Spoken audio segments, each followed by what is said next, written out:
Hey Cake Chums and Mini Chums, and welcome back to another episode of Mr. Baker's Cake School. A lot has happened since last week. Our first lesson made it into the local newspaper and even popped up on the local news. Who doesn't love a cupcake? One teacher from Padnell Infant School has set up a YouTube channel teaching children how to bake. And his name? Well, it's Mr. Baker. Look up Mr. Baker's Cake School if you want to jump in. Cheers. I honestly can't believe it. Thank you to all of you who decided to have a go at baking a batch of my deliciously light and fluffy cupcakes. And thank you even more to those children who sent me pictures of what they'd done. As promised, I'm going to slot in a couple of pictures that people have sent me, but don't worry if yours doesn't make it in this time. There's always next week.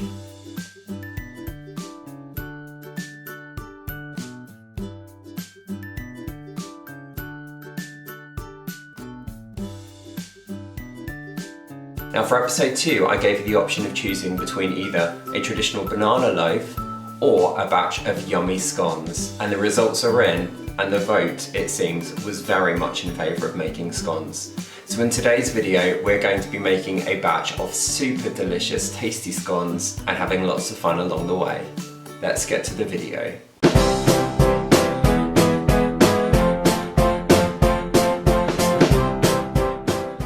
Now before we begin, just like last week, you're going to need to go and wash your hands and make sure that you've got an apron to put on to keep yourselves nice, neat and tidy.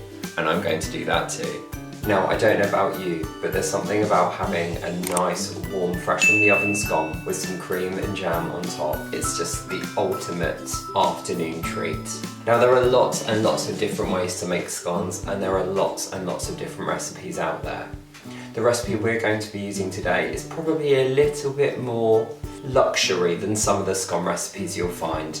But if you prefer something a bit easier, I'll also put a link down in the description box below to some simple scones that I found on the CBeebies website. But if you're going to learn baking from a baker called Mr. Baker, I couldn't leave you with something simple. So while my scones might be a little bit more complicated, they're a lot more delicious, and I hope you'll think so too. Now, our first job, just like last week, is to get all of our ingredients ready.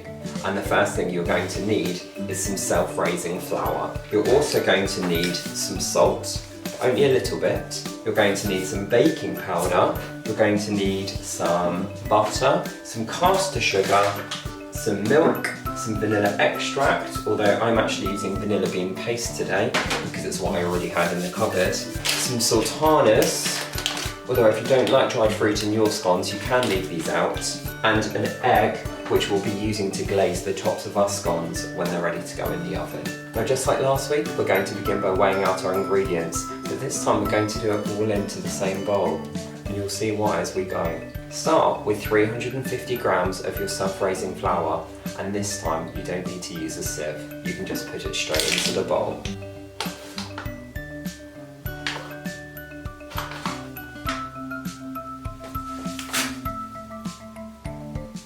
When you've done that, it's time for a 1/4 teaspoon of salt. Although if you're using salted butter, you can skip this step.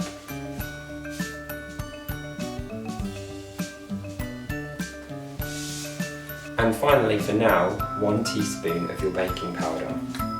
Now when you're using measuring spoons like mine, it's really important that you actually have a nice flat top so that you know that you've got an accurate measurement. If I show you in the other camera, that is what 1 teaspoon looks like. And then I'm just going to use my fingers to mix this all together.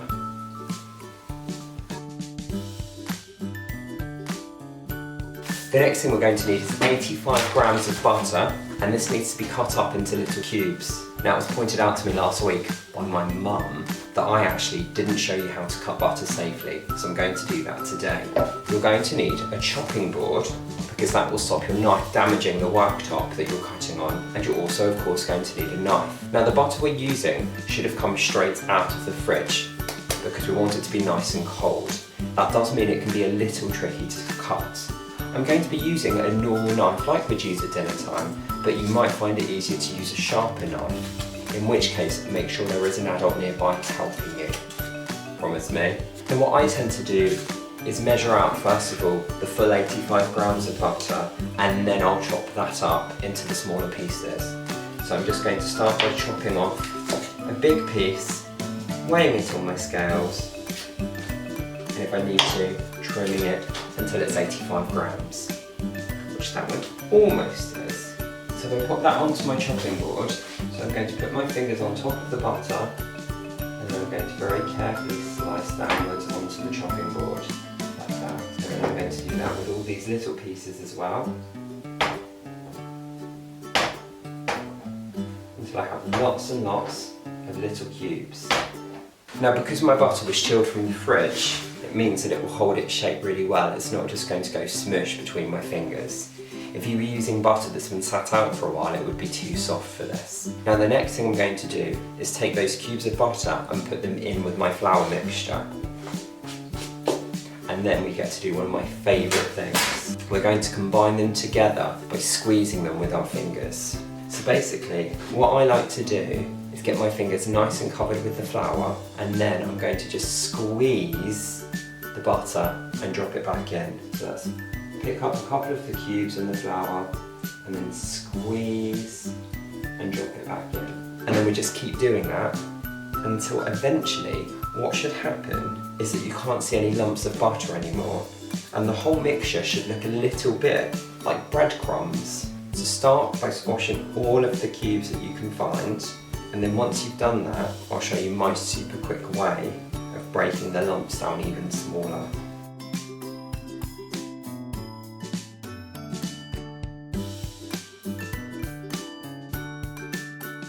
So when you can't feel any big lumps anymore, what we're going to do is take just some of the mixture in our hand like this, and then rub our other hand across it backwards and forwards. I hold my hands up nice and high, you should be able to see what I'm doing. I find this a really quick way to combine that flour and that butter and get that breadcrumby texture that we're looking for. You also do a technique like this sometimes if you're making pastry. So this is a good skill to have. Now, of course, there are lots of different types of scones as well. So I've said today that we're going to be making Sultana scones just because they're my favourite. But you can also make plain sweet scones, like I said, just by leaving out the sultanas. You could add in different fruits that you like, for example, currants or cherries, or why not try a savoury scone? I really like cheese and chive scones. They're very yummy, just with some melted butter straight out of the oven. Again, if you'd like some help tracking down a recipe for a different type of scone that you can have a go at, then just let me know in the comments down below, and I'm sure I can find one for you. Now, after a while, you should be able to find that there aren't any lumps of butter left. And can you see, my mixture almost looks like I've just got some bread and crumbled it down into breadcrumbs, and that's very much what we're looking for. So if your mixture looks like that, you're ready to move on to the next stage. First thing I'm going to do though, is give my hands a quick wash.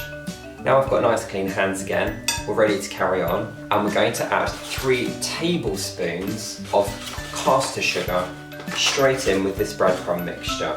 So I found my tablespoon measure, and remember, 1 tablespoon is the same as 3 teaspoons. So if you don't have one of these, you can just use the same teaspoon as before, and we want 3. Making sure they're nice and level. And then again, just using my fingers, I'm going to swirl that sugar in. And when you've done that, I want you to make what's called a well right in the middle. And that means that you basically just dig a little hole, like that. And then we can put that to the side while we prepare our wet ingredients.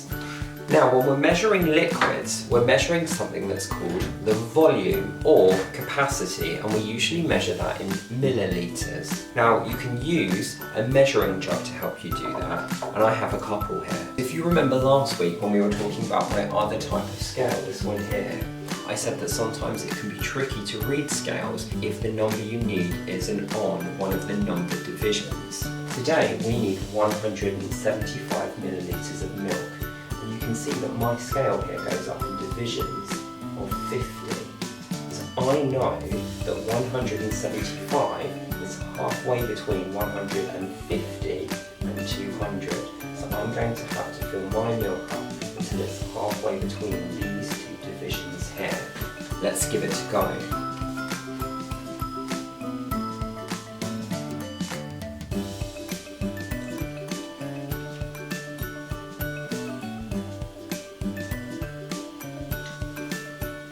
I think you can probably put a little bit more in.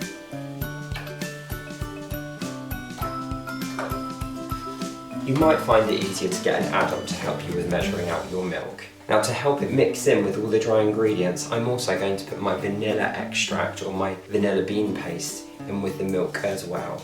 So I'm using my measuring spoon again. And I'm going to drizzle my vanilla bean paste into my measuring spoon. I think I've just got enough. That was lucky.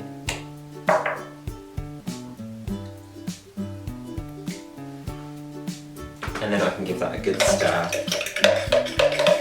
And if you have any fresh lemons, you can also put a squeeze of lemon in here as well. I don't have any at the moment. I'm going to leave my vanilla and milk mixture to sit for a few minutes just to allow those flavours to really mix together. And while I do that, I'm going to pop my oven on to 200 degrees fan, and I'm going to put a baking tray in it to heat up. The reason why I'm going to do that is that will help my scones cook really evenly. They cook very fast, so I want them to cook all the way around, not just on the top. Make sure you get an adult to help you put on the oven and to put the baking tray inside. Once the oven is on and preheating, our last job is to combine our wet and ingredients together with our sultanas and turn it into a dough. So to do that, I'm going to take my bowl and pour that vanilla milk mixture into the centre. I'm also going to add in 100 grams of sultanas. Remember, you can use a different dried fruit if you prefer, or you can leave them out altogether.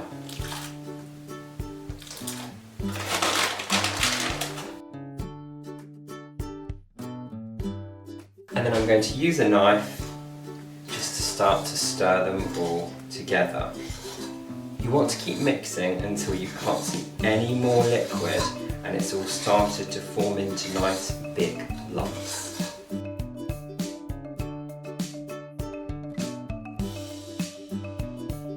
When it's kind of got to this stage, I'm then just going to go in with my fingers and just give it a little squeeze together.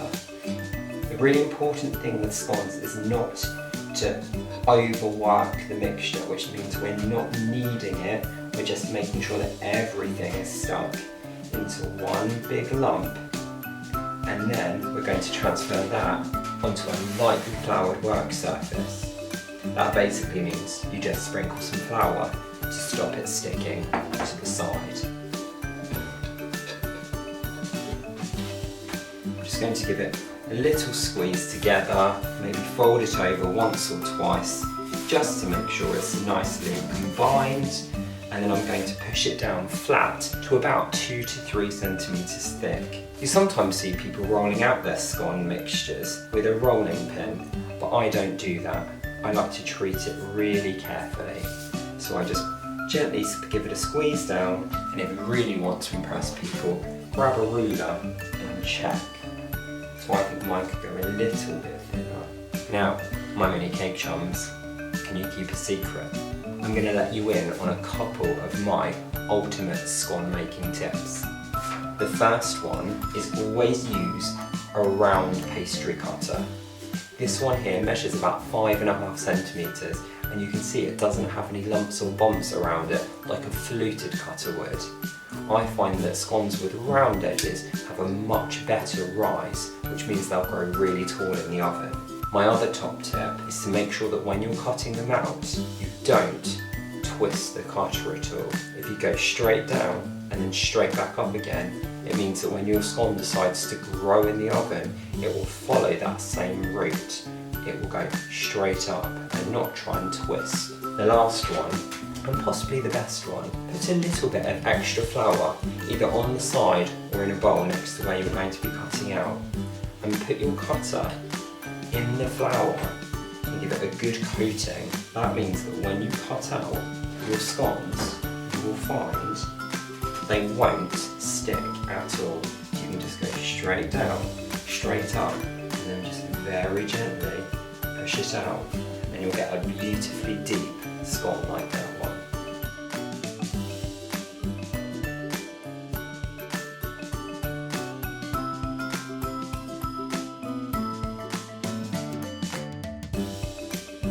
Now the first ones you cut out will always be the best ones because the dough has been worked or played with the least amount. Once you've cut out as many as you can from that first batch, you need to squeeze the leftover dough back together. But because we're working with it a bit more, you will find that these ones won't be quite so light and fluffy as they say. They'll still be delicious though.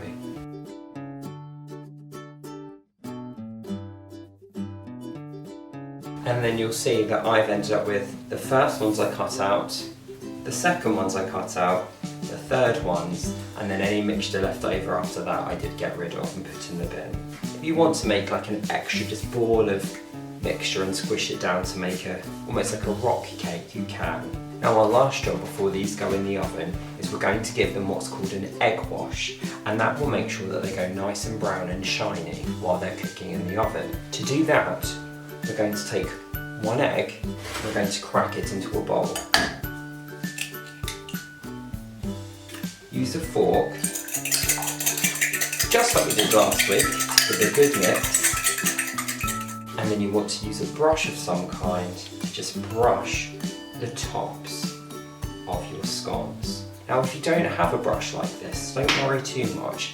You can also dip your finger in and rub the top of your scone. You need to make sure you're very gentle, you're not pushing down at all.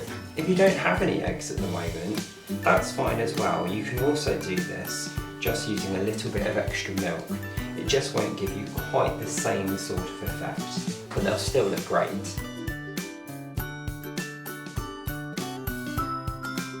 And now it's time to ask your adult to go and get that preheated baking tray out of the oven. Make sure they use an oven glove. Now this tray is very hot, so you mustn't touch it at all. Your adult is going to do all of the work here. They're going to take a little bit of flour and just sprinkle that onto that baking tray. That will just make sure your scones don't stick at all. And then they're going to place them on there very carefully, trying to make sure they don't burn themselves. Now our scones shouldn't grow outwards too much, but they will grow some, so do leave some spaces in between them. You might find that you need to use more than one baking tray. And then your adult needs to put these back into the oven for you for about 10 minutes. I'm going to go and put mine in, and I'll see you when they're done. 11 minutes later. And once again, through the magic of editing, they are done. Now I wanted to show you very quickly the difference between the ones that came out of the first batch, which you can see have risen beautifully, neat, straight and perfect, and then one that came out of the later batch where I've recombined the dough back together. Can you see how the rise is very different on both of them and how the top looks very different as well? That's why you always get the best scones out of those first ones you've cut, because we haven't played with the dough too much at all.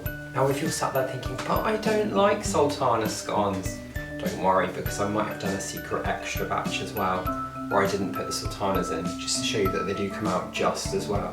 And if you see, you've got that lovely natural ridge through there, which means that when you want to eat them, you can just tear the scone open. You don't need to worry about slicing it at all. Now my absolute favourite way to eat scones is while they're still warm, fresh out of the oven, with a thick layer of clotted cream and then a dollop of raspberry jam on top. But unfortunately I don't have any clotted cream or raspberry jam. Luckily, they're just as delicious with just a little spread of butter.